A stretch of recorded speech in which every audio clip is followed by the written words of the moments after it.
Asal-usul uncal tandukan.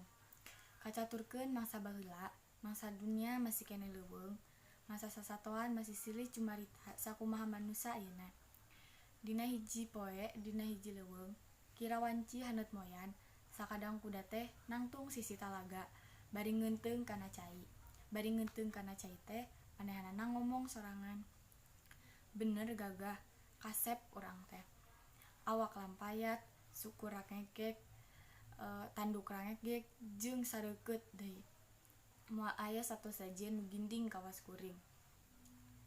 Sabot muji manehna, teu lila jol aya sakadang uncal kadinya, rek milu nginum.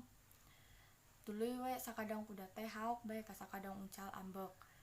Heh sakadang uncal, rek naon ka dieu, hiling ka ditu, tong ngiruhan cai paranteu nginum kuring. Maneh mah tokosing ngeunteung dina cai, geus goreng patut jiga kitu, suku paceor. Teu lila ngomong kitu, ngagaur aya sorang ngagaur maung ti kajauhan.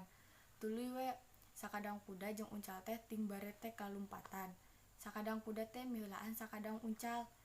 Tapi di tengah-tengah jalan teh tanduk sakadang kuda tibeulit kana ari-arian.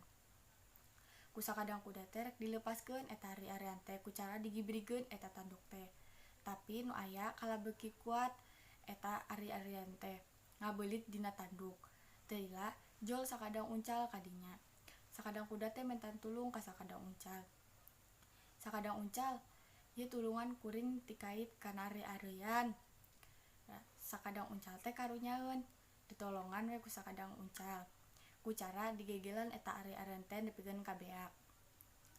Tuluy geus beak teh sakadang uncal jeung kuda ting baretek ti lalumpatan.